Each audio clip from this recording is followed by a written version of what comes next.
प्रदेश के सबसे बड़े एसएमएस मेडिकल कॉलेज ने आज फिर बड़ी उपलब्धि हासिल की है। कॉलेज के ट्रांसफ्यूजन मेडिसिन डिपार्टमेंट में पहली बार स्टेम सेल ट्रांसप्लांट की कवायद शुरू की गई है।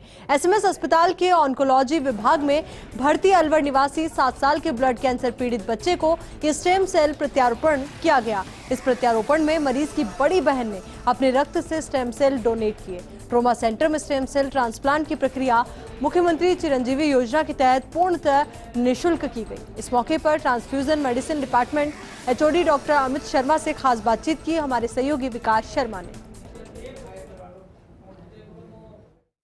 प्रदेश का सबसे बड़ा एसएमएस अस्पताल नित्य नए कीर्तिमान स्थापित करता जा रहा है। उन्हीं कीर्तिमानों में से आज एक नया अध्याय जो है जुड़ा है, जिसमें कि ट्रांसफ्यूजन डिपार्टमेंट जो है उसने स्टेम सेल ट्रांसप्लांट जो है उसके लिए कवायद शुरू की है। क्या ये कवायद है, किस तरह से इसमें मदद मिलेगी उन कैंसर पीड़ित मरीजों को जो कि काफ़ी दिक्कतों का सामना करना पड़ता है उनको। सबसे पहले क्या सर कवायद है और ट्रांसफ्यूजन डिपार्टमेंट को पहली बार इस तरह का मौका मिला काम करने का?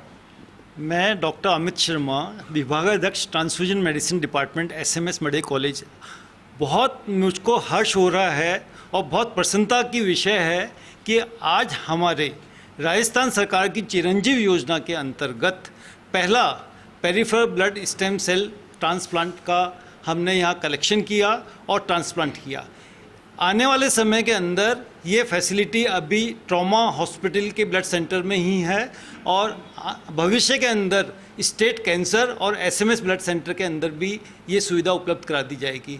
मैं बहुत बहुत धन्यवाद दूंगा डॉक्टर परमेंद्र पचौरी जो कि ट्रॉमा ब्लड सेंटर के इंचार्ज हैं और मेरी टीम, क्योंकि ये एक टीम वर्क था जिसमें मेडिकल ऑन्कोलॉजी डिपार्टमेंट के डॉक्टर जसूजा, डॉक्टर लीनू, हमारे ट्रांसफ्यूजन मेडिसिन डिपार्टमेंट के डॉक्टर परमेंद्र पचौरी, डॉक्टर सरिता शर्मा, डॉक्टर अशोक पाल, डॉक्टर एसपी भारद्वाज और डॉक्टर दुर्गेश, इन लोगों ने अथक इसके लिए प्रयास करे और आज एक ऐसे जो हेमेटोलॉजिकल मैलिग्नेंसी होती है, जो ब्लड कैंसर के मरीज होते हैं, उसका एक बच्चा था जिसका कि उसकी जो बड़ी बहन थी उसका हमने डोनर के रूप में उसका स्टेम सेल का कलेक्शन किया और उस स्टेम सेल को आज की तारीख के अंदर मरीज के अंदर ट्रांसफ्यूज कर दिया जाएगा। सर पहले जैसे बोन मैरो से अपन स्टेम सेल को निकालते थे, अब जो है ब्लड से अपन पेरिफेरल ब्लड से अपन इसको निकालते हैं, किस तरह का अंतर है दोनों में? और एक्यूरेसी की बात करें या फिर सरकार की गाइडलाइन की बात करें तो उसके लिहाज से आपके डिपार्टमेंट को कब से इस बारे में अनुमति मिली है? देखिए, पहले जब हम बोन मैरो ट्रांसप्लांट करते थे तो बोन मैरो का जो कलेक्शन होता था वो बहुत टीडियस और बहुत पेनफुल होता था। जैसे जैसे साइंस ने एडवांसमेंट हुए, हमने peripheral blood stem cell collection को चालू किया। इसके अंदर क्या होता है कि जो डोनर होता है उसको 5 दिन पहले कुछ मेडिसिन्स दी जाती हैं जिससे उसकी बोन मैरो स्टिमुलेट होती है और जो स्टेम सेल्स होती हैं, प्लूरोपोटेंट सेल्स होती हैं, वो पेरिफेरल ब्लड के अंदर आ जाती हैं।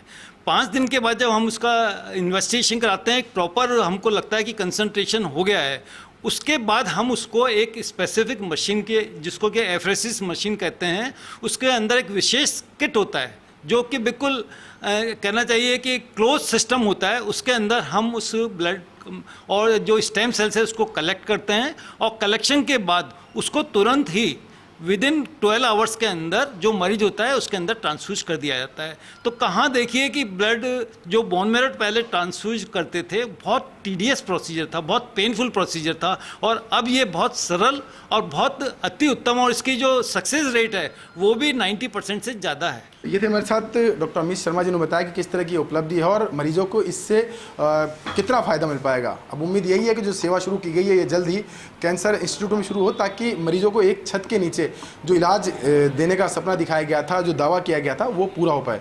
कैमरा पर्सन इकबाल के साथ विकास शर्मा, फर्स्ट न्यूज़ जयपुर।